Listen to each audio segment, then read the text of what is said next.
अभी आप हम सभी लोग इस विराट त्रिदिवसीय सत्संग के तीसरे दिन के अंतिम सत्र में बैठे हुए हैं और विभिन्न संत महापुरुषों से हम लोग विभिन्न विषयों पर चर्चा श्रवण कर रहे थे। किन्हीं भक्ति की बात कही, किन्हीं ज्ञान की बात कही, किन्हीं कर्म की बात कही। और हमारे जीवन में शांति पाने के लिए तीनों जरूरी है। अगर तीनों नहीं है, हालांकि इसको हम दो भागों में बांट सकते हैं। भक्ति क्या है? भक्ति का अर्थ होता है सेवा, समर्पण, और कर्म भी कह सकते हैं, कर्म करना। दूसरी बात आता है ज्ञान। ये बड़ा महत्वपूर्ण चीज है। जब तक हमें किसी भी चीज के संबंध में ठीक ठीक जानकारी नहीं हो पाती है, ठीक ठीक ज्ञान नहीं हो पाता है, और आज संसार के आदमी ज्ञान के अभाव में भटकता रहता है। कर्म करना महा जरूरी है, लेकिन कर्म करने से पहले कर्म का ठीक ठीक ज्ञान होना चाहिए। कल मैंने कहा था, वस्तु की खोज होनी चाहिए, सही जगह पर होनी चाहिए।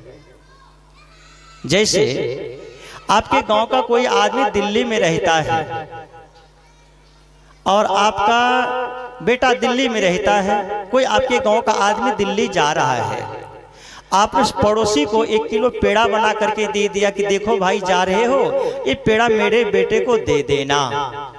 तो उस सज्जन ने पूछा कि बेटा कहाँ है दिल्ली में? उन्हें पूर्जी लिख करके दे दिया, उसका पता लिख करके दे दिया। तो पता क्या है? ज्ञान है, जानकारी है। आपको ज्ञान का पता लिख करके दे दिया कि मेरा बेटा इस जगह पर, इस स्थान पर है।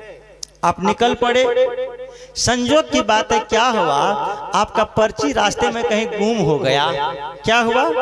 आपका पर्ची रास्ते में कहीं पर गुम हो गया। अब आप दिल्ली जाते हैं, वहां पर उतरते हैं, पैकेट में हाथ डालते हैं, देखते हैं पर्ची नहीं है। क्या देखते हैं? कि पर्ची नहीं है। स्टेशन आप जैसे उतरते तो वहां देखते हैं क्या लिखा है, हम आपका सहयोग कर सकते हैं। वहां लिखा था पूछताछ कार्यालय। क्या लिखा रहता है? पूछताछ कार्यालय। आप जाते हैं वहां पूछने के लिए। क्या पूछते हैं आप? कि भाई साहब छातापुर का रामू है, आप उनको देखे हैं, कहाँ रहता है, जानते हैं? तो पूछताछ वाले कहते हैं भाई यहाँ गाड़ी की जानकारी दी जाती है, कहाँ आना कहाँ जाना है वो पूछो आप। लेकिन आपकी कभी कभी वो अलग जानकारी भी देते हैं। जैसे आपके पास टिकट है, आप कहीं यात्रा करके आए या कहीं जा रहे हैं, आपका कोई आदमी खो गया है, तो आप वहां पर पूछताछ कार्यालय में जाकर के आप निवेदन कर सकते हैं और कह सकते हैं कि हाँ आपका आदमी जो है ना फलाने प्लेटफॉर्म पर इंतजार कर रहा है, आप वहां जाकर के अमुक व्यक्ति से मिल सकते हैं, ऐसा कहा जाता है। आप उनसे पूछते हैं कि रामू नाम के व्यक्ति को आपने देखा, कहाँ रहता है? तो पूछता है कौन रामू? आप कहते हैं छातापुर। और पूछता है कहाँ छातापुर? ढेरी छातापुर है, एक दिल्ली में छतरपुर है। तो कहाँ छतर? का सुपौल जिला। करे कौन सुपौल? बिहार में कई सुपौल है, एक बिरौल सुपौल है, एक सुपौल जिला का। कौन सुपौल? का बिहार में है। अरे यार, मैं पूछता यहाँ पर कहाँ रहता है, दिल्ली में कहाँ रहता है, और उस बात की जानकारी आपको नहीं है। आप कर्म कर रहे हैं ले जाने का। पेड़ा आपके पास में है, 6 महीना तक आप ढूंढेंगे, मिलेगा वो? नहीं मिलेगा। मिलेगा? रामू मिलेगा दिल्ली में? नहीं मिलेगा। पेड़ा सड़ जाएगा, बकरी रख जाएगी, या तो आप खा लिया, फिर रामू नहीं मिलेगा। क्योंकि रामू के संबंध में आपको ठीक जानकारी नहीं है। तभी आपको पता चला। संजोग खोज रहे, पूरा जम झोला आप उलट पर देखते हैं तो नीचे संजोग से झोला में ही आपका वो पर्ची मिल जाता है। अब पर्ची में लिखा है क्या? मकान नंबर इतना, कमरा नंबर इतना, चांदनी चौक, पुरानी दिल्ली में रामू नाम व्यक्ति इस बिल्डिंग में रहता है। कोई दिक्कत, कोई परेशानी है? आप हम सब जानते हैं महाराज जनक ज्ञानी थे, और इतने बड़े ज्ञानी थे कि जो इधर वाले जो लोग साहित्य का अध्ययन करते होंगे उनको पता होगा कि जब महर्षि व्यास वो अपने बेटे सुखदेव को, जो ब्रह्मचारी थे, सन्यासी थे और सदगृहस्थ परिवार में रहते थे महाराज जनक, लेकिन इतने ज्ञानी थे वे, ये सन्यासी हो करके सुखदेव जी खुद जो एक ज्ञानी थे, जो व्यास एक खुद ज्ञानी थे, लेकिन उस ज्ञानी के पास भेजते ज्ञान प्राप्त करने के लिए कि तुम जाओ लेकिन जनक चाहते थे तो ज्ञान से सीता की सीता क्या है? शांति। अक्सर क्या होता है, हम लोग बाहरी रामायण में उलझ जाते हैं। अब इस पर क्या है, बहुत सारे विद्वानों का, दार्शनिकों का आज विरोधाभास चल रहा है। कोई मानते हैं कि वही राम है, कोई मानते हैं वो राम नहीं है, कोई मानते हैं अलग राम है। इसलिए 300 से ज्यादा रामायणों की रचना हो चुकी है। घट रामायण है, तुलसी रामायण है, वाल्मीकि रामायण है, कम्बंद रामायण है, अध्यात्म रामायण, न जाने कितने रामायणों की रचना हो चुकी है। लेकिन जो रामायण वास्तव में सबके जीवन में घटित हो रहा है, वो रामायण आप सबके जीवन में है। रामायण क्या है आपके जीवन में? उपनिषद में एक पंक्ति आती है, एक श्लोक आता है, अष्टाचक्रा देवानाम पुरा अयोध्या तस्यांग हिरण्यमय कोश स्वर्गो ज्योतिषाभिर्तः।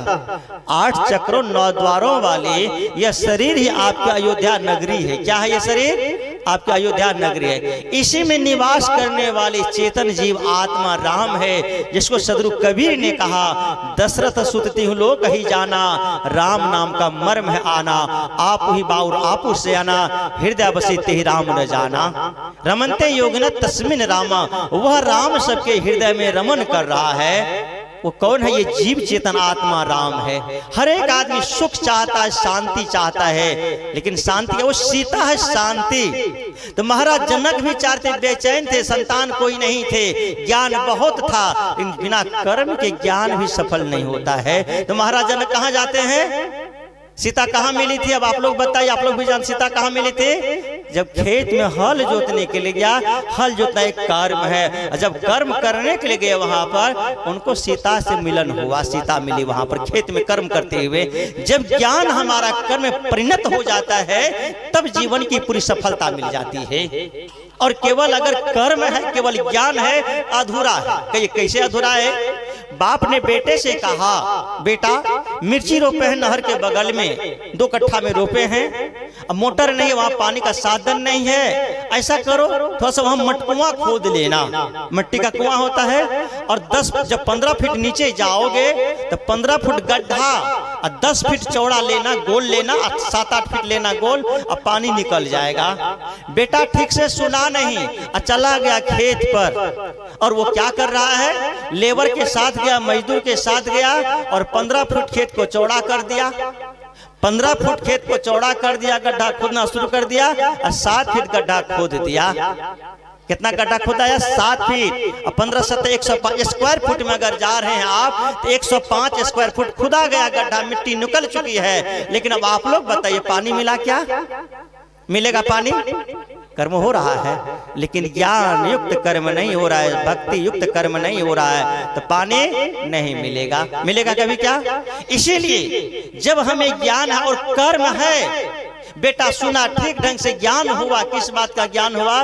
कि हमें पानी लेने के लिए 15 फीट गड्ढा 7 फीट चौड़ाई में जाना है, गोलाई में जाना है। और जब ठीक ठीक सुन करके चला, 7 फीट गोलाई लिया, अब 15 फुट गड्ढा में क्या, तो कर्म का फल सफलता में मिला नहीं मिला, केवल कर्म करते रह जाता तब। इसीलिए संत महात्मा, और एक बात याद रखिए आप, जैसे अभी हमारे एक साहब बता रहे थे, सद्गुण ये जरूरी नहीं है कि हमारे जीवन के विनाश के लिए हमारे जीवन बहुत सारे दुर्गुण आ जाएं, या हमारे जीवन के विकास के लिए बहुत सारे सद्गुण आ गए, कोई जरूरी नहीं है। एक शब्द अगर एक गुण हमारे जीवन में है, इसको इस प्रकार से हम समझ सकते हैं। आप लोग घड़ा में पानी रखते हैं, पानी पीते हैं घड़ा का, आप देखते होंगे अगर घड़ा में छोटा सा छेद है, कहीं एकदम हल्का सा कहीं छोटा सा छेद है, तेल का डब्बा है, पानी का डब्बा है, दूध का डब्बा है, आप रख देते हैं, छोटे से छेद से क्या होता है? सारा का सारा पानी बह जाता है, नहीं बह जाता है, सुबह में कुछ भी नहीं दिखाई पड़ता है। ये जरूरी घड़ा ऊपर से फूटा हो, नीचे से फूटा हो, पेंदी फूटा हो, गर्दन फूटा, कोई जरूरत नहीं है। एक छोटा सा छेद उस घड़े के संपूर्ण पानी को बर्बाद करने के लिए छोटा छेद ही का। उसी प्रकार अगर कहीं आप घड़ा रख दिए हैं और कहीं से एक एक बूंद एक एक बूंद पानी चूता है, इन माताओं से पूछो आप जा करके।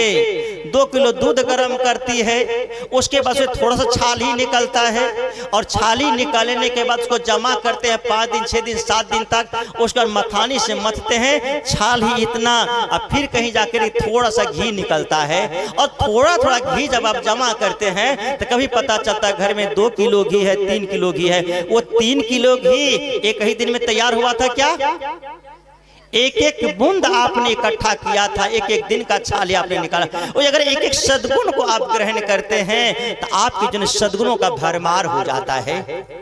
एक बड़ा लंबा आप मकान बनाते हैं, एक एक ईंटा मिस्त्री जोड़ता है। मैं पिछले साल गंगा सागर गया था घूमने के लिए, तो देखा कि जहां पर विक्टोरिया महल है उसके सामने 65 मंजिल इमारत है। क्या 65 मंजिल इमारत एक दिन में बन गया? ये भव्य मकान एक दिन में बन गया? एक एक बूंद जब उसमें पड़ा, एक एक ईंटा जब लगा, एक एक मिस्त्री काम। उसी प्रकार हमारे जीवन में हम सद्गुण एकत्रित करना चाहते हैं और शांति जब चाहते हैं, उनके लिए सद्ज्ञान जरूर। अब ज्ञान है क्या?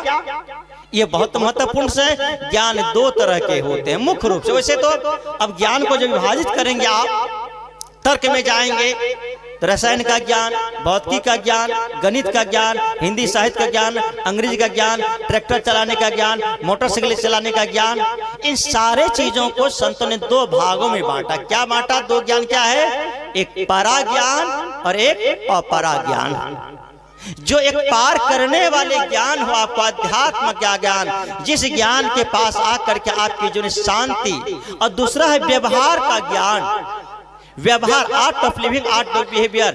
हमें घर में कैसे रहना चाहिए, घर में कैसे जीना चाहिए, किससे किस प्रकार की बातें करनी चाहिए, यह ज्ञान अगर होता है और ज्ञान जब कर्म में परिणत हो जाता है तो हमारे जीवन में शांति भी मिलती है, सुकून भी नहीं मिलती है। अब हम लोग कपड़ा पहनते हैं, बहुत लोगों को ज्ञान है कि कपड़ा हम क्यों पहनते हैं? शरीर की रक्षा के लिए, इज्जत ढकने के लिए, तन ढकने के लिए, ठंडी गर्मी से बरसात के बचाव के लिए। बहुत लोग कपड़ा क्यों पहनते हैं? फैशन के लिए, दूसरों को दिखाने के लिए। अब ऐसा ज्ञान है, एक सच्ची घटना घट गई छातापुर से बाजार में, घटना घट गई। बड़ा बाजार तो ऐसे ही है नहीं, बाजार था। घटना क्या घट गई? एक महिला जाती है बाजार, दुकानदार से कहती है भाई साहब एक साड़ी दिखाइए। दुकानदार पूछते बहन जी रेंज बताओ, मतलब कितने तक मैं दिखाऊं, आप कितने तक में लेना चाहते हैं? अभी मैं गया था मोबाइल लेने के लिए, तो दुकानदार बार बार कह रहे थे बाबा कितना में लीजिएगा? हमने कहा बढ़िया मोबाइल दीजिए ना, जिसमें बढ़िया सब कुछ चले, बढ़िया नेट चले, बढ़िया भजन सत्संग सुन सके, बढ़िया सत्संग भजन। अरे बाबा सब बढ़िया है, 10,000 में भी हो जाएगा बढ़िया, 1 लाख में भी हो जाएगा बढ़िया। आपका बजट कितना है? हम हैरत में पड़ गए, बजट कितना है? तो हमने कहा 16-17 तक में दिखा दीजिए। कहा 15 में ये बढ़िया, ये 15 की 17 में कहा ये बढ़िया अभी चल रही है, देगा। तो वही दुकानदार पूछते बहन जी बजट बताओ, आपका बजट कितना है, आप कितना में लेना चाहते हैं? तो महिला कहती भैया बजट की छोड़ो आप चिंता फिक्र, आप साड़ी ऐसा दिखाओ मुझे, ऐसी साड़ी दिखाओ मुझे, जब साड़ी पहन के मैं घर से निकलूं तो मेरी पड़ोसन मेरे साड़ी को देख करके जले। कैसी साड़ी दिखाओ? मेरी पड़ोसन मेरी साड़ी को देख करके जले, ऐसी सुंदर साड़ी दिखाओ। दुकानदार ने कहा बहन जी मुझे क्षमा करना, मेरे पास एक ही पीस साड़ी थी ऐसी, अभी तुरंत आपकी पड़ोसनी ले गई है, जस्ट ले गई आपकी पड़ोसन। अब कौन जलेंगे? ये ज्ञान है क्या? ज्ञान है।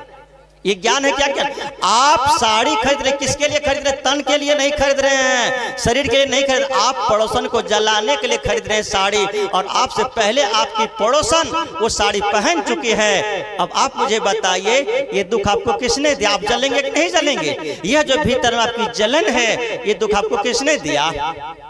दुकानदार ने, साड़ी वाले ने, हनुमान जी ने, लंका में वर्णावत में दुर्योधन ने, लेकिन ये दुख किसी ने नहीं दिया। ये दुख आपकी अज्ञानता ने दिया, ये दुख आपकी अज्ञानता ने दिया। इसलिए सदगुरु कबीर साहब कहते हैं कि ज्ञानियों के संग में आप जाओगे तो ज्ञान मिलेगा। अभी हम लोग से जैसा संग करोगे तो ज्ञान बहुत तरह के होते हैं। और खुद इसीलिए साहब कहते हैं अपनी ई जगह जरते देखिया, अपनी अपनी आग, ऐसा कोई ना मिला जासो रहिए लाग। जा सो रहिए, आपकी पड़ोसी तरक्की कर रही है, आपकी इधर जलन हो रहा है। एक बात याद रखिए आप, ये आपका अनुभव होगा, ये मैं आपका अनुभव बता रहा हूं, आप सबका अनुभव, माताओं का विशेष अनुभव है। अगर आप किसी को देख करके जलते हैं, तड़पते हैं, उसके जलने से पहले, दुखने से पहले आपको खुद परेशानी उठानी पड़ेगी। कैसे उठानी पड़ेगी? वो आप याद करें, वो समय, वो दिन, वो घटना, सुबह का समय है, पतिदेव ने कहा चाय बनाने के लिए, पत्नी जाती है चाय बनाने के लिए, उसके हाथ से दूध का गिलास छूट जाता है, गिलास टूट जाता है और दूध रूठ जाता है। चाय बनाने के लिए जाते हैं और चाय बनाते ही क्या होता है, सॉरी, चाय बनाने के जब जाते हैं वो, तो जलावन में रात पानी पड़ गया, जलावन भीगी हुई थी, सूखी नहीं थी। आपने माचिस जलाया, जलावन में आग नहीं पकड़ी, आप क्या करेंगे? थोड़ा मिट्टी का तेल डालेंगे, सूखी संठी लाएंगे, सूखी कोई जलावन लाएंगे, और तब आप क्या करेंगे? कागज कार्टून से जलाएंगे। यहाँ रुक करके सोचना, चिंतन करना, आप उस चूल्हे के लकड़ी को जलाना चाहते थे, जलावन भीगी हुई थी, जलावन कच्ची थी, आग नहीं पकड़ी, लेकिन आप उस माचिस के तीले को देखिए, वो जलने से बची क्या? वो तीली पूरे के पूरे जल गई कि नहीं जल गई? वो काठी पूरे के पूरे जल गई कि नहीं जल गई? क्योंकि वह माचिस चूल्हे की लकड़ी को जलाना चाहती थी, जलावन भीगी थी, आग पकड़ी ही नहीं, लेकिन तीली खुद जल गई। इसी आप दूसरों को देख करके जब ये ज्ञान हो जाए हमारे पास में, हमें दूसरों के साथ में कैसा व्यवहार करना है, और हमारे जीवन में अध्यात्म, चूंकि हम लोग जब सत्संग करते हैं, कहीं भी जाते हैं, उसका मूल दो ही उद्देश्य है। तो व्यवहार का सही सही बोध होना चाहिए, सही सही ज्ञान होना चाहिए, सही से क्या कर्तव्य हमारा, क्या अकर्तव्य हमारा। लेकिन आज हमारा व्यवहार का ज्ञान इतना उथला हो रहा, इतना हम लोग भटक रहे हैं कि जो शांति का स्रोत है, शांति का खजाना है, वो कहाँ है? आपके ज्ञान युक्त कर्म में। और ज्ञान कर्म क्या है? आप शांति चाहते हैं तो अपने घर से शुरुआत करें। जब आप सुबह में उठते हैं, मैं ये बात बार बार सभी जगह लोगों से कहा करता हूँ, क्या कहता हूँ? सुबह में जब उठें आप तो माता के पैर छुएं, पिता के पैर छुएं, अपने से बड़ों का आशीर्वचन ले। याद रखना, आप हम सभी लोग बेटी और बेटे में अच्छा संस्कार देंगे, आपका सुखी होगा। बेटी होगी फैशन में, बेटा होगा दुर्व्यसन में, संपूर्ण जीवन माँ बाप का होगा टेंशन में। बेटी होगी फैशन में, बेटा होगा दुर्व्यसन में, माँ बाप का पूरा जीवन होगा टेंशन में। टेंशन यानी दुख। अगर बेटी फैशन से बच सके, बेटा दुर्व्यसन से बच सके, तो यहीं पर आपको एक सुख की उपलब्धि हो जाएगी, शांति की उपलब्धि हो जाएगी, आनंद की उपलब्धि हो जाएगी, क्योंकि आनंद कहीं और नहीं बाहर। सीधी सी बात है। इसको ऋषियों ने जो सुख है, जो हम लोग दुख से बचना चाहते हैं, एक बार वर्गीकृत किया। क्या वर्गीकृत किया? सुख किसे कहें हम, शांति किसे कहें हम, आनंद किसे कहें हम। ऋषियों ने कहा प्रथम सुख, प्रथम स्वर्ग, प्रथम शांति, निरोगी काया। एक ज्ञान होना चाहिए कि हमारा काया निरोग हो। काया में यानी शरीर। सत्संग चल रहा है, भजन चल रहा है, किसी पार्टी में आप गए हुए हैं, सिर में दर्द है, पेट में दर्द है, गैस भरा हुआ है, घुटना में दर्द है, आप लोग बताओ पार्टी अच्छी लगेगी? सत्संग अच्छा लगेगा? इसलिए हमें सबसे पहले ज्ञान होना चाहिए अपने शरीर का, कि शरीर से चल करके हम यहाँ पर आए हैं। शरीर है तो सब कुछ है। ये आत्मा हम लोग कहते हैं ना, ये आत्मा भी जब शरीर खराब हो जाता है, दोनों का इतना गहरा संबंध है, जैसे आत्मा के बगैर शरीर का कोई अस्तित्व है ही नहीं। जब तक आत्मा है शरीर के अंदर में, ये ज्ञान होना चाहिए, तब तक मैं हूं, आप हैं, समाज है, नाना दादा चाचा काका फूफा मामा ताई दाई मामी काकी मौसी नानी दादी है। जब ये आत्मा निकल गई तब क्या है? एक लाश है, एक मुर्दा है, एक शव है, तब कुछ और नाम नहीं जाता है, लेकिन आत्मा है। शरीर अगर विकलांग हो गया, शरीर परेशान हो गया है, आत्मा तो है, तब शरीर अगर ध्यान नहीं कर पाएंगे, साधना नहीं कर पाएंगे, भजन नहीं कर पाएंगे। इसलिए दोनों का रक्षा जरूरी है। तो आत्मा की, शरीर की रक्षा हम किससे करेंगे? सुंदर भोजन से। सुंदर भोजन क्या है? जो हमारे मेहनत से, हमारे परिश्रम से उपजाया हुआ हो और सुंदर ढंग से दिया हुआ हो, सुंदर ढंग से बनाया हुआ हो, सुंदर ढंग से परोसा हुआ हो, तो हमारा शरीर क्या होगा? निरोग होगा। भोजन सुंदर है, बनाया ठीक है, खीर पूरी है, मोबाइल देख रहे हैं, बढ़िया प्रोग्राम चल रहा है, व्हाट्सएप फेसबुक इंस्टाग्राम चला रहे हैं। ससुर जी 2 बार मांग लिए भोजन, बहुत थाली ले जाके दांत देती है, गुस्सा के मारे कहती है ला बुढ़ा ठुस ला हुर ला कलेजा ठंडा कर ला, संतोष से न क्या क्या करते रही छा। तो क्या होगा भोजन? खीर पूरी है। भोजन देने का ज्ञान, भोजन बनाने का ज्ञान, कैसे दिया जाए भोजन, कैसे बनाया जाए भोजन। बहुतों जगह जा करके देखो, हमारे घर मुझे शर्म लगता है कहने में, कह ही देता हूँ। हम लोग तो जाते हैं तो कई जगह अपने से भोजन बनाना पड़ता है। अब जब भोजन कपड़ा देखो तो कौन सा कपड़ा रहेगा? जिस कपड़ा को आपने जन्म से लेकर के समय तक पहना, गंदा किया, पैखाना पेशाब लगा, नेटा पोटा लगा, जितना गंदा उसे गंदा हुआ, गंजी जंघिया ब्लाउज साया साड़ी, जब पुराना हो गया फट गया तब आपने क्या बना दिया? उसको हड़ पकड़ा बना दिया, लोहिया पोछना बना दिया, तवा पोछना बना दिया।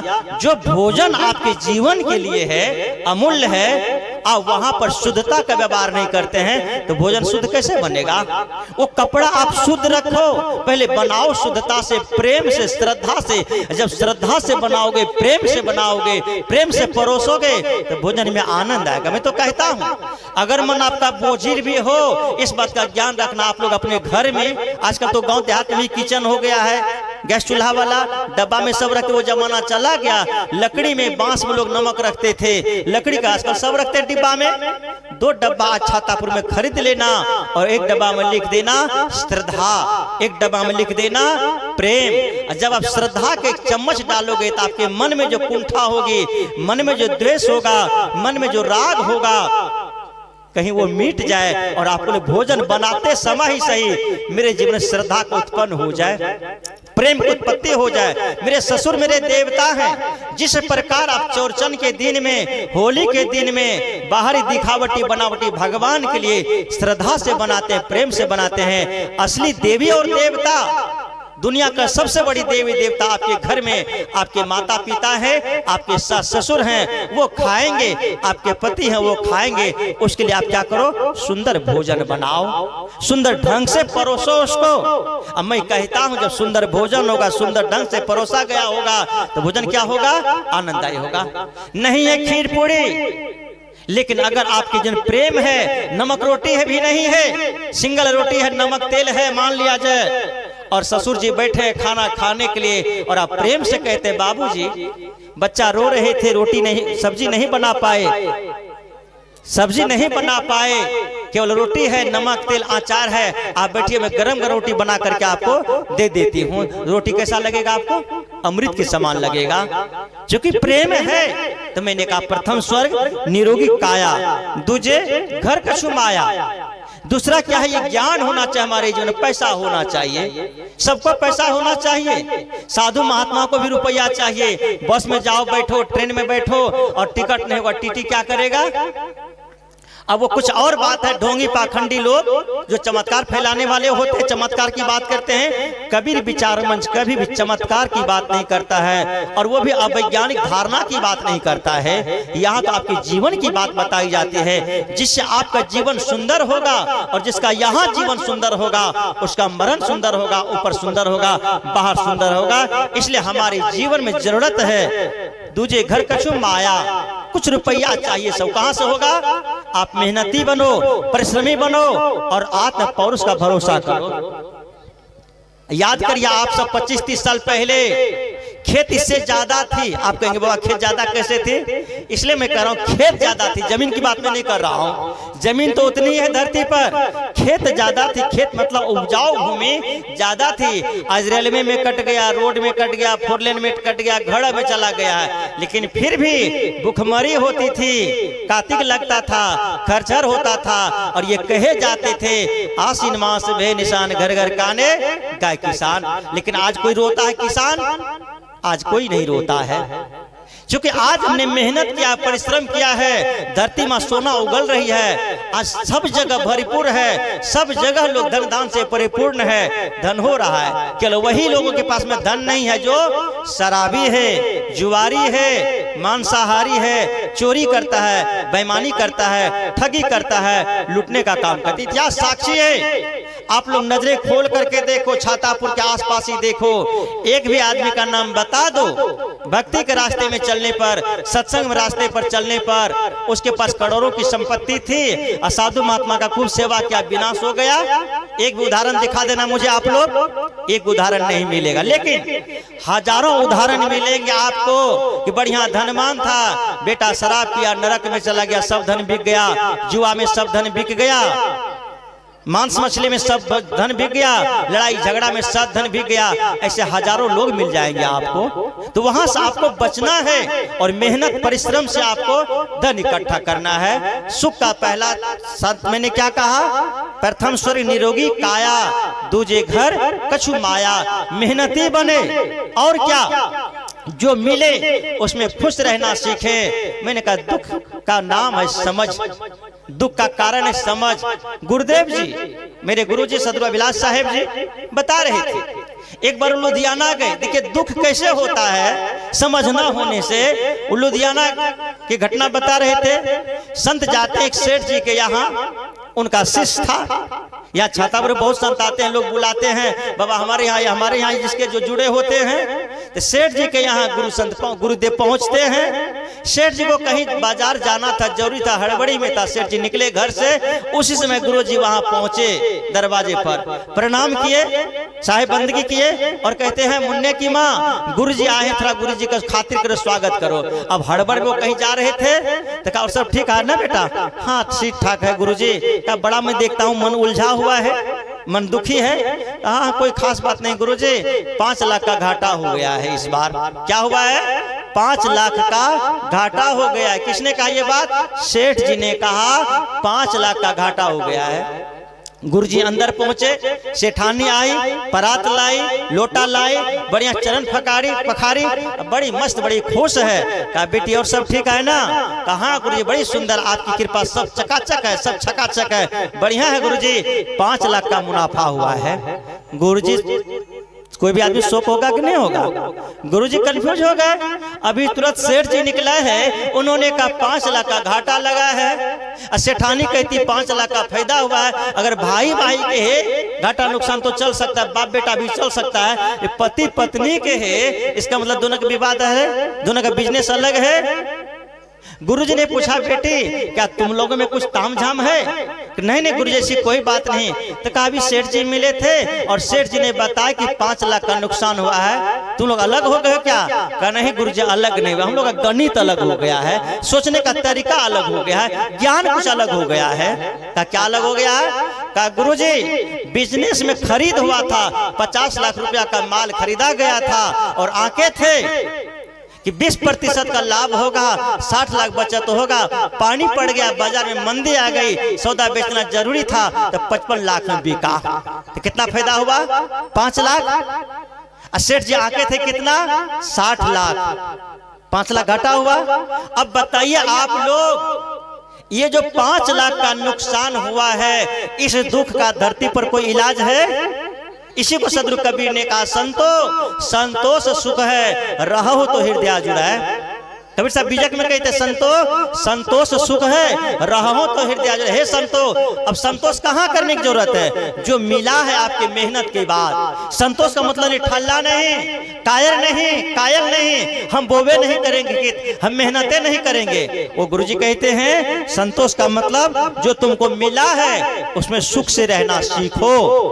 दूजे घर कछु माया, कछु चाहिए, इतना चाहिए कि भरपेट भोजन मिल जाए, बढ़िया कपड़ा मिल जाए, बाल बच्चे को बढ़िया शिक्षा मिले, और क्या चाहिए। लेकिन ये ज्यादा धन की लालसा ने आज इंसान को पंगु बना दिया है। सुब्रत रहे बहुत धन कमाया, आपके अररिया जिला का रहने वाला, सहारा ग्रुप का मालिक, जब मृत्यु हुआ दोनों बेटा देखने वाला नहीं था, क्योंकि भक्ति नहीं कमाया, सद्ज्ञान नहीं कमाया, बेटे को संस्कार नहीं दिया। धन तो दिया, गाड़ी बंगला कार दिया, लेकिन संस्कार नहीं दिया। इसलिए मैंने कहा दूजे घर कुछ माया के साथ साथ क्या चाहिए?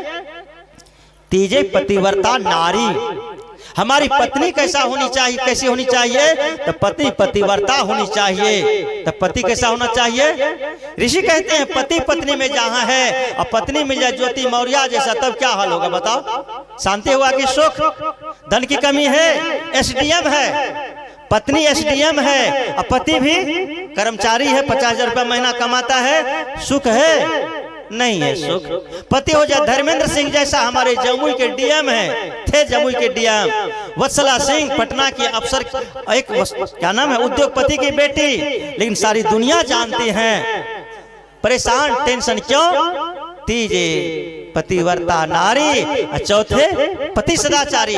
इस बात का ज्ञान होना चाहिए, पति पत्नी में कैसे रहना चाहिए, एक दूसरे का आदर हो, एक दूसरे का सम्मान हो, शक न करें, संदेह न करें। और जहां शक आया, जहां संदेह हुआ, वो घर टूट जाता है, विघटन हो जाता है, बिखर जाता है। कहीं भूल हो जाए, चूक हो जाए, पत्नी से गलती हो गई क्षमा कर दीजिए, पति से गलती हो गई क्षमा कर दीजिए, आप एक मति होकर के चलिए। चौथे क्या है? और पंचम है संतान आज्ञाकारी। हमारे जो बच्चे होने चाहिए, इस बात का सही ज्ञान और आज्ञाकारी हो। बेटी हो जाए आरती जैसी, तब क्या होगा? बाप को जेल जाना पड़ेगा, नहीं जाना पड़ेगा? इसलिए बेटी होनी चाहिए संस्कारी, ताकि हमारे माँ बाप, इसलिए मैं बराबर कहा करता हूँ, जब इस सत्संग में जाओ, कुछ लेकर के जाओ ना जाओ, अपने बच्चों को ले जाओ, तो अच्छे संस्कार दो। किस प्रकार के माता पिता की इज्जत की रक्षा कौन करते हैं? बाल बच्चे करते हैं। माता पिता की इज्जत को डुबाते कौन है? बाल बच्चे डुबाते हैं। और एक बात याद रखना, अंतिम बात इस विषय पर, हम जो कहते हैं ना बच्चों से, उसका प्रभाव कम पड़ता है। अगर आप चाहते हो कि बच्चे हमारे अच्छे बने, तो बच्चे से पहले आप अच्छे बने।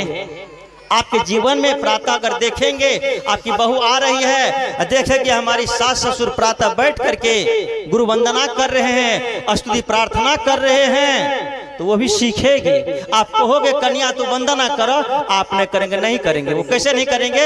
एक प्रैक्टिकल मैं आप लोगों को बताता हूँ। बताऊं? प्रैक्टिकल बताऊं? एक बात मानेंगे आप लोग मेरी? क्या सभी लोग मानेंगे? ध्यान से सुनना सभी लोग। मैं एक छोटी बात कहने जा रहा हूं, मैं भी करूंगा, आप लोग भी करेंगे। राइट? रेडी सब लोग हैं? अपना अपना दाहिना हाथ अपने सिर पे रखो, मैं भी रख रहा हूं। फटाफट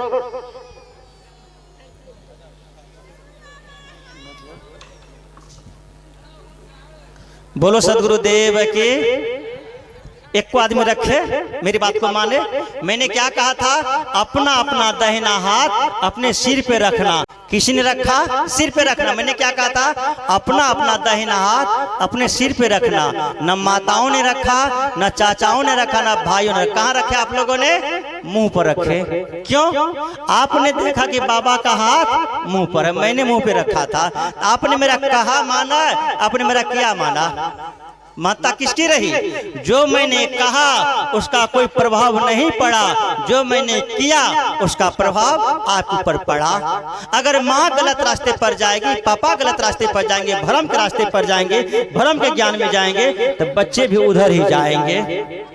इसलिए मैंने कहा कि अंतिम बात मैंने कहा व्यवहार की क्या है कि पंचम स्वर्ग संतान आज्ञाकारी, तभी आपके जीवन में दुख नहीं होगा। जब ये पांचों आपके जीवन में है, क्या क्या पांचों जीवन में आपको है? जीवन के रहते रहते आपके पांचों चीज है। प्रथम स्वर्ग, प्रथम सुख निरोगी काया, दूजे घर कछु माया, तीजे पतिव्रता नारी, चौथे पति सदाचारी, पंचम है संतान आज्ञाकारी। ये व्यवहारिक सुख की उपलब्धि हो गई। अब बचा क्या? अब बचा क्या? अध्यात्म, जहां हम लोग भटक रहे हैं। व्यवहारिक सुखद हो गया, यहाँ सब लोग पा भी लेते हैं और भटकते हैं। तब कहाँ? ईश्वर की खोज में, परमात्मा की खोज में। अब ईश्वर परमात्मा क्या है? एक डिग्री है, एक पद का नाम है परमात्मा, एक डिग्री का नाम है परमात्मा। डिग्री तीन तरह के होते हैं, अफर्मेटिव, कंप्रीमेटिव और सुपरलेटिव। मोहन एक लड़का है छातापुर में, कोई डिग्री नहीं है, Mohan is a boy. Sohan एक अच्छा लड़का है, Sohan is a good boy. तब इसका नहीं, रोहन सोहन से अच्छा है, Rohan is better than Sohan. तब किसका तुमको नहीं पता है? श्यामू इस छातापुर में सबसे अच्छा लड़का है, Shyamu is best boy in Chhatapur. Shyamu सबसे अच्छा लड़का है। आत्मा का निकृष्ट रूप दुष्ट आत्मा है, दुरात्मा है, और आत्मा का परिस्थित रूप परमात्मा है। आत्मा से अलग कोई परमात्मा नहीं है, आत्मा ही परमात्मा है, आत्मा ही दुष्ट आत्मा है, आत्मा ही महात्मा। कैसे है? क्योंकि अब टाइम मेरा बहुत कम बचा है, इसलिए मैं आगे नहीं जाऊंगा। इसी बात को कह करके सिद्धांतिक बातों को समझा करके मैं बातों को विराम दे दूंगा। जैसे मोदी जी कल तक चाय बेचने का काम करते थे, गुजरात के मुख्यमंत्री थे और आज क्या है वो भारत के प्रधानमंत्री। द्रौपदी मुर्मू कल तक क्या थे, एक झंगड़नी, एक सतरनी, संथालनी कही जाती थी। उसके बाद वो राज्यपाल बने और आज भारत के राष्ट्रपति हैं वर्तमान में। कल हमारे बच्चों का भविष्य पढ़ाया जाएगा, क्या पढ़ाया जाएगा, भूतपूर्व राष्ट्रपति कि राज्यपाल, राष्ट्रपति, प्रेसिडेंट, सबसे फास्ट प्रेसिडेंट ऑफ भारत का कौन बताया जाएगा, द्रौपदी मुर्मू। उसी प्रकार से हम इसको समझिए परमात्मा का, इसको और ढंग से समझ सकते हैं। एक छोटी सी घटना समझ सकते, कैसे समझ सकते हैं। रामदेव यादव नाम कोई व्यक्ति है, इधर बगल में देख लीजिए घर, रामदेव यादव नाम है उसका। उसके पास में गाय है और गाय का बछड़ा है। बगल में एक जिसका नाम है रामप्रसाद मेहता। रामप्रसाद मेहता के पास में 10 कट्टा खेत है, 10 कट्टा खेती करता है, वो बाड़ी लगाता है, सब्जी बेचता है, सब्जी की खेती करता है। रामप्रसाद क्या करता है, 10 कट्टा सब्जी खेती करता है। रामदेव का बच्चा खुल करके रामप्रसाद के फसल पौधा है ना, गोभी, मटर, टमाटर, आलू, बैगन का पौधा खा जाता है। हाँक दिया, एक बार खाया, 2 बार खाया, तीसरी बार वो हाँक दिया, बैला दिया। अब कितना सहता बेचारा, बार बार चल जाता था। रामप्रसाद उस बच्चे को अपने दरवाजे पर बांध लिया। रामप्रसाद क्या करता है, बच्चे को अपने दरवाजे पर बांध लिया। शाम का समय होता है, रामदेव अपने घर में जाता है, देखता बच्चा नहीं है। खोज किया, पता किया तो किसी ने बताया कि बच्चा तो रामप्रसाद ले गया आपके। अब उसको लिया, अपना डंडा रामप्रसाद के घर पर जाता है। रे रामप्रसाद, तूने मेरा बच्चा को काहे बांधा है। तो रामप्रसाद कहता है, रामदेव बाबू देखिए नुकसान कितना क्या है, अरे खुल के खा गया तो हम क्या करेंगे, बच्चा लाओ। रामप्रसाद कहता है, बच्चा ऐसे नहीं देंगे हम, पंचायत होगा, मुखिया को बुलाते हैं। मुखिया को बुलाया, सरपंच को बुलाया, समिति को बुलाया, वार्ड सदस्य को बुलाया, गांव के 2-4-5 लोग आए, गणमान्य व्यक्ति आए, पंचायत हुआ। और रामप्रसाद ने बिनियावत होकर के कहा, एक ग्रामवासियों, ए मुखिया जी, सरपंच जी, हमको रहने देना चाहते कि नहीं रहने देना चाहते हैं। का रहने देना चाहता हूँ। अगर रहने देना चाहते हैं गांव में तो मेरा फैसला कीजिए, मुझे मुआवजा दिलाइए। देखिए हम गरीब आदमी का कितना नुकसान कर दिया है। पंच गए खेत पर निराकरण के देखे, पंचों ने कहा, रामदेव ये बात सच है कि नुकसान बहुत ज्यादा हुआ है, क्योंकि तुम भी इसी गांव के हो, इसलिए तुम पर थोड़ा सा राहत किया जाता है। फिर भी जुर्माना स्वरूप 1000 टका देना होगा। 1000 रुपया जुर्माना लगा। रामदेव 1000 रुपया जुर्माना दिया और बच्चा को वो लेकर के चला गया अपना घर। एक बात याद रखिए, जुर्माना देने वाले का सर नीचा होता है, झुका होता है। अब अभी माता बहन लोग आती, रुपया चढ़ाती, पैसा से उसको आनंद मिलता है। अगर कहीं 1 रुपया गिर जाए तब क्या होगा, अफसोस होगा, दुख होगा। आप और रुपया चढ़ाने के लिए कहीं रास्ते में गिर जाए, आपको बड़ी कपाड़ नोचे, बड़ा दर्द होगा। बाबा का चढ़े वो उनके लिए टका गिर गए, अरे बाबा को चढ़ा दे तो भी तुम्हारे घर से गया, गिरा तो भी गया, गिरने दो। लेकिन नहीं, गिर गया तो दुख है, आपको छिन गया तो दुख है, दे दिए तो सुख है। दीपावली के दिन में 500-1000 टका के पटाखा फोड़ देते हैं, आग लगा करके फुलझड़ी में, आग फटाखा में फटफट फटाक, और वही बच्चा से 20 टकिया नोट जल जाए तब क्या होगा, बच्चे के गाल में चटाक, कमीना तूने 20 टका जला दिया है, लक्ष्मी का नुकसान हो गया। अरे 500-1000 टका का पटाखा आपका जल गया, आपको गम हुआ क्या, चिंता हुई क्या, फिक्र हुई क्या, नहीं हुई। लेकिन 20 टका जल जा, अफसोस नहीं, अफसोस क्योंकि आपको गिरा, नुकसान हुआ है। रामदेव ने जुर्माना दिया था, रामदेव का खुशी से गया तो नहीं था। रामदेव सुबह उठता है, बच्चा के पास जाता है, बच्चा को एक बार चरण झुकाता है, बच्चा के सामने अपना गर्दन झुकाता है, बच्चा के गले से रस्सा काटता है, गलदामी काटता है, थोड़ा सा कान काटता है, एक तो छड़ धिपा करके कमर पर थोड़ा सा चिन्ह कर देता है और बच्चा को कर देता है आजाद। अब बच्चा क्या हो गया, इधर क्या कहते बच्चा को, धकरा साढ़। अब बच्चा का मरे साहब जी लोग भजन गाते हैं, मन पर काबू रखा कर, हमारे साहब श्री मनमोहन साहब ने कहा था, मन पर काबू रखा बाबू, मन बैला के राह धरा, अनकर हरिहर छोड़ के अपन खेत के आस करा। बच्चा का मन तो पैरका हुआ था। बच्चा पुनः जाता है उसी राम प्रसाद के खेत में, 10 कट्ठा फसल को खा पी करके, रौंद करके, और वहीं पर गोबर करके, पेशाब करके बच्चा बैठा हुआ है, पाज कर रहा है। अब आप लोग बताइए, रामप्रसाद का हिम्मत होगा रामदेव के घर तरफ देखने का, मुखिया को फोन करेगा, सरपंच को फोन करेगा। ये वही बच्चा दूसरा बच्चा है, जल्दी बोलो, ये वही बच्चा दूसरा बच्चा है, बच्चा वही है, लेकिन आज बच्चा नहीं, आज क्या है वो धकरा है। बच्चा कब तक था? जब तक रामदेव के दरवाजे पर बंधा हुआ था। अगर रामदेव के दरवाजे पर बंधा रहता तब क्या होता? वो बैल होता, बरद होता, बह बह करके मर जाते।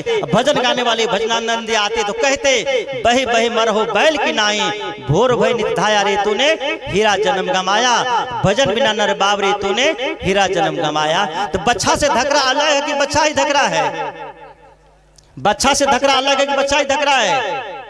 बच्चा ही धकरा है। कब है? जब बंधन में है, रामदेव के दरवाजे पर बंधा है, तब क्या है? वो बच्चा है, बैल है, बरद है। बंधन से खुल गया तब धकरा है। इसी बात को सदगुरु महर्षि में परमहंस महाराज कहते हैं, हम प्रभु प्रभु हम एक ही होई, द्वंद्व द्वैत रहे नहीं कोई। बच्चा और धकरा हमसे अलग नहीं है। बच्चा हम ही है, धकरा हम ही। लेकिन कब? जब बंधन में है तो बच्चा है, बंधन से खुल गई तो धकरा हो गया। ये चेतन जीव आत्मा है, बंधन में है तो आत्मा है। अब बंधन को काट दिए तो क्या हो गए? वो परमात्मा है। बंधन में तो साधारण है, महान कर्म करने लग गए, समाज में दया क्षमा संतोष धीरजशील विचार सद्गुणों से सुवासित हो गया तो क्या हो गया? वो महात्मा हो गया।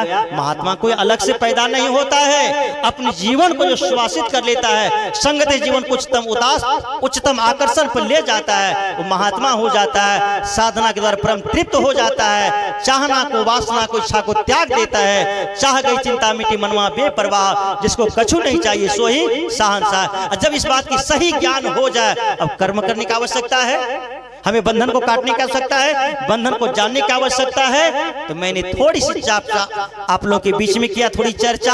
हमारे जीवन में रहते रहते मैं एक बात बराबर कहा करता हूँ, चिता पर पहुंचने से पहले अपनी चेतना को जगा लेना, अर्थी पर पहुंचने से पहले अपने जीवन के अर्थ को समझ लेना। आपका जीना सार्थक हो जाएगा, वरना आपका जीवन निरर्थक हो जाएगा। तो मैंने थोड़ी चर्चा की ज्ञान और कर्म। हमें व्यवहार का ज्ञान होना चाहिए, और अध्यात्म के जीवन में जो भटकाव चल रहा है आज, कोई सतभैया में खोज रहा है, कोई तिंडरिया में खोज रहा है, कोई पानी में खोज रहा है, कोई पत्थर में खोज रहा है, कि कहीं मिलने वाला नहीं है। आप खुद हैं। बंधन में है तो आत्मा है, बंधन में है तो जीव है। और गुरु के पास जाकर के अच्छी संगति प्राप्त करके साधना भजन के द्वारा अपने व्यवहारिक जीवन को सुंदर बनाए, माता पिता के साथ अच्छा जीवन जिए, ग्राम समाज के साथ अच्छा जीवन जिए। आप संगठन से चलें, और एक अंतिम बात, शिक्षित बने, संघर्षशील बने और संगठित बने। आपके जीवन में सफलता आएगी, घर भी सुंदर होगा, परिवार भी सुंदर होगा, व्यवहार भी सुंदर होगा। फिर और कहाँ पर आप ऊपर की चर्चा कर रहे हैं और ठगने वाले के जाल में पड़ रहे हैं। तो कल मैंने थोड़ा कर्मकांड पर चर्चा किया था, इसलिए मैंने कहा सत्संग का मतलब होता है, सत्संग is light of the life, good habit is good life, bad habit is bad life. हमारे जीवन में सत्संग एक जलता हुआ दीपक है, जलता हुआ प्रकाश है। और एक जलता हुआ दीपक हजारों बूझे दीपक को जलाने का काम करता है। लाखों बूझे दीपक मिलकर कभी एक दीपक को नहीं जला सकता है। दीपक सोने का है कि चांदी का, मिट्टी का है कि तांबा का, लोहे का कि एल्युमिनियम का, इसकी कोई महत्ता नहीं है। महत्ता दीपक आपका जल रहा है कि बुझा हुआ है। ये साधु महात्मा जो विवेकवान होते हैं, पारखी होते हैं। परखने का मतलब, माता ज्यादा पारखी है, दाल ला करके पारखे, मतलब कोई सिद्धांत मत मान लेना, कोई समाज मत मान लेना। पारस रूपी जीव है, लो रूप संसार, पारस के पारस में परख भया टकसार। दाल खरीद के लाई बाजार से, कंकड़ भी है, कटकी भी है, भूसा भी है। माता नहीं देखी, नहीं परखी, दाल दे दी, लोहिया डेक्ची में डाल दी, कुकर में डाल दी, दाल बन के तैयार हो गई। खाते से मैं कचकच भी कर रहा, पत्थर भी दांत में गड़ रहा है। तो पति देव बोलते हैं, तो पत्नी क्या कहती है? जाला बोला सादले हमार कौन दोष था। घर में विवाद होगा कि नहीं होगा? अब कुशल गृहिणी का कर्तव्य क्या है? दाल को सूप में ले, फटकी देखी, कटकी को निकाल दिया, पत्थर को निकाल दिया, मिट्टी को निकाल दिया, भूसा निकाल दिया, धो करके दे दिया। अब वो दाल बढ़िया बन गई, कोई टेंशन होगा? यही पारख का मतलब ही होता है। आप विवेकवानों का संग करके, इसलिए कहा भंवर जाल बगु जाल है, बूढ़े बहुत अचेत, कहाँ कबीर ते बाचे हैं जाके हृदय विवेक। बिनु सत्संग विमल विवेक न होई, बिनु विवेक संसार घोर निधे तरई ना कोई। हम विवेकवान बने, अच्छे संगति में जाएं। मैंने थोड़ी चर्चा की। पुनः मैं इस संपूर्ण आयोजन कमेटी के लोगों को, समाज को धन्यवाद देते हुए, और आप सबको धन्यवाद देते हुए अपने बातों को मैं देता हूं विराम, और आप सबके अंतःकरण में बैठे उस परमात्मा को करता हूं प्रणाम।